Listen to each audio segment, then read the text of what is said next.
सोचिए बॉस, आप कमरे में गए कुछ सामान निकालने और वहां जाकर बिल्कुल बुत बन गए कि अरे यार निकालना क्या था। या फिर फोन हाथ में है और पूरे घर में चिल्ला चिल्ला कर पूछ रहे हैं कि फोन कहाँ रख दिया।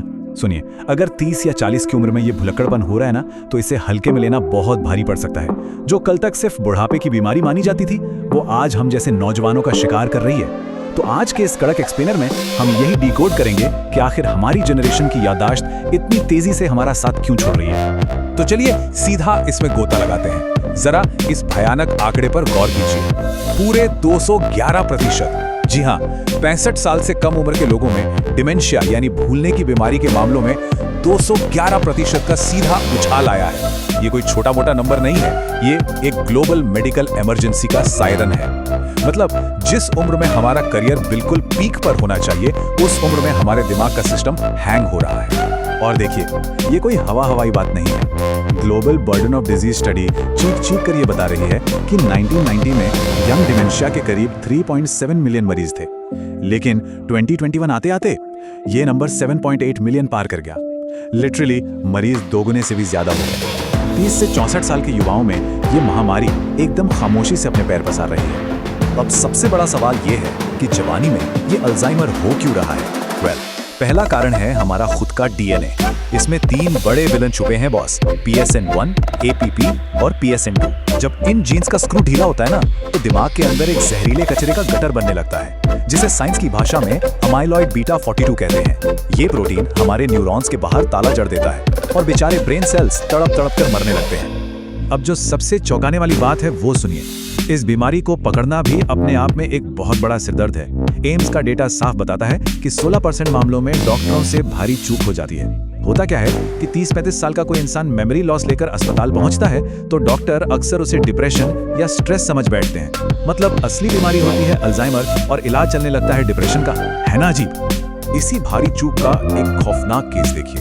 28 साल की एक लड़की, लोग उसे डिप्रेशन और सिजोफ्रेनिया का मरीज समझकर सालों तक गलत दवाइयां खिलाते रहे। लेकिन जब उसकी डीप जेनेटिक स्क्रीनिंग हुई, तब जाकर असली सच सामने आया। उसके डीएनए में S170P म्यूटेशन था, यानी उस नौजवान लड़की को असल में बेहद आक्रामक किस्म का अर्ली ऑनसेट अल्जाइमर था। सच कहूं तो ये मेडिकल साइंस के लिए एक बहुत बड़ा वेकअप कॉल है। वर्ल्ड अल्जाइमर रिपोर्ट का डेटा भी इसी कड़वे सच का पर्दाफाश करता है। होता यह है कि जब 65 साल से कम उम्र के लोग डिमेंशिया के लक्षण दिखाते हैं, तो उन्हें स्पेशलिस्ट के पास भेजने में बहुत भारी लापरवाही होती है। कभी खर्चे के डर से, तो कभी अच्छे स्पेशलिस्ट की कमी से। डॉक्टर्स इन यंग पेशेंट्स को सही जगह रेफर ही नहीं कर पाते। नतीजा क्या होता है? बीमारी अंदर ही अंदर खतरनाक लेवल पार कर जाती है। लेकिन रुकिए, यहाँ एक बहुत बड़ा ट्विस्ट है। क्या होगा अगर किसी के परिवार में कोई जेनेटिक खराबी है ही नहीं? 99% नौजवानों के डीएनए एकदम फिट हैं, फिर भी वो अपनी गाड़ी की चाबी और दोस्तों के नाम भूल रहे हैं। सोचने वाली बात है कि अगर ये असली अल्जाइमर नहीं है, तो फिर इस भुलक्कड़पन का असली मास्टरमाइंड आखिर है कौन? वो विलन इस वक्त हम सबके हाथों में। न्यूरो साइंटिस्ट इसे एक बहुत ही सटीक नाम देते हैं, डिजिटल डिमेंशिया। आज की जनरेशन दिन में 6 घंटे से भी ज्यादा स्क्रीन पर आंखें गड़ाए रखती है। MRI स्कैन तो चीख कर कह रहे हैं कि लगातार स्क्रीन देखने से हमारे दिमाग का ग्रे मैटर सिकुड़ रहा है। यही वो हिस्सा है जो हमारे फोकस और अटेंशन को संभालता है। और हमने क्या किया है? स्क्रीन से इसे सुखाकर एकदम पापड़ कर दिया है। और इसके ऊपर से एक और खतरनाक वायरस काम कर रहा है, जिसे कहते हैं गूगल इफेक्ट।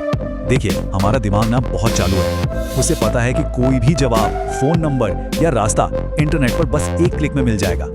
अब जब सब कुछ क्लाउड पर सेव हो ही रहा है, तो दिमाग ने अपनी लॉन्ग टर्म मेमोरी में बैकअप लेना है बंद कर दिया है। सीधे शब्दों में कहें तो दिमाग ने खुद को पूरी तरह इंटरनेट का गुलाम बना लिया है।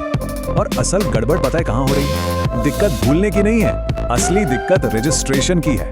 कान में हेडफोन, सामने खुला हुआ लैपटॉप और हाथ में रील स्क्रॉलिंग। इस भयंकर मल्टीटास्किंग के शोर में दिमाग नई जानकारी को रजिस्टर ही नहीं कर पाता। अब आप ही बताइए, जब डेटा दिमाग के हार्ड डिस्क में सेव ही नहीं हुआ, तो बॉस बाद में याद कहां से आएगा? चलिए अब आते हैं सबसे खतरनाक बायोलॉजिकल कनेक्शन पर। स्क्रीन, नींद और याददाश्त, ये तीनों मिलकर ना एक टाइम बॉम्ब बनाते हैं। रात के अंधेरे में आपके स्मार्टफोन की ब्लू लाइट सीधे आंखों में घुसती है और दिमाग में मेलाटोनिन हार्मोन को ब्लॉक कर देती है। यही मेलाटोनिन हमें गहरी नींद लाता है। अब सोचिए, नींद उड़ी तो समझ लीजिए दिमाग के अंदर एक बहुत बड़ा डिजास्टर शुरू हो गया। और वो डिजास्टर सीधा जुड़ा है हमारे लिम्फेटिक सिस्टम से।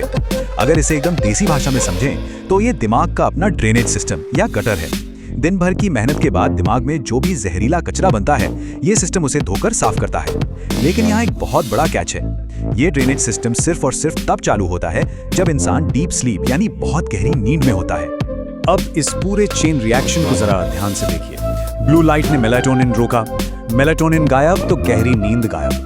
गहरी नींद नहीं आई तो दिमाग का गटर साफ नहीं हुआ, गटर साफ नहीं हुआ तो वही जहरीला अमाइलॉइड प्रोटीन दिमाग की नसों में सड़ने लगेगा और फिर यही सड़न आगे चलकर पूरे दिमाग को अंदर से खोखला कर देगी। तो बॉस, क्या इसका मतलब सब कुछ खत्म हो चुका है? बिल्कुल नहीं। इस दिमाग को वापस रिचार्ज करने का विज्ञान के पास एकदम कड़क फॉर्मूला है। बस इन 4 बातों को अपनी खोपड़ी में लॉक कर लीजिए। पहला, माइंड डाइट यानी जंक फूड कूड़ेदान में और हरी सब्जियां प्लेट में। दूसरा, जमकर पसीना बहाना। तीसरा, डिजिटल डिटॉक्स। और चौथा है कॉग्निटिव रिजर्व यानी अपने दिमाग को लगातार नए-नए चैलेंजेस देना। और इन सब में जो सबसे अहम है वो है पसीना बहाना। और ये कोई मजाक नहीं है। साइंस खुद कहता है कि हफ्ते में सिर्फ 150 मिनट की तेज एक्सरसाइज दिमाग में एक चमत्कारी प्रोटीन बनाती है जिसे कहते हैं BDNF। ये BDNF इतना ज्यादा पावरफुल है कि ये सीधे नए न्यूरॉन्स पैदा करता है। एक तरह से समझ लीजिए ये आपके दिमाग के लिए एक हाई वोल्टेज चार्जर है जो उस सिकुड़ते हुए ग्रे मैटर में वापस से जान फूंक देता है। तो आखिर में सवाल यही बचता है, क्या आप अपने ही स्मार्टफोन को इतनी इजाजत देंगे कि वो आपका ही भेजा डम बना दे? बिल्कुल नहीं। आज ही से सोने से ठीक 2 घंटे पहले फोन को खुद से 5 फीट दूर फेंक देने की आदत डाल लीजिए। स्मार्टफोन को ना स्मार्ट रहने दें, अपनी बैटरी डेड ना करें, अच्छी नींद लें, कुछ नया सीखें और इस डिजिटल डिमेंशिया को हराएं। आज के इस एक्सप्लेनर में बस इतना ही। विज्ञान को ऐसे ही कड़क अंदाज में समझते रहने के लिए एकदम तैयार रहिए।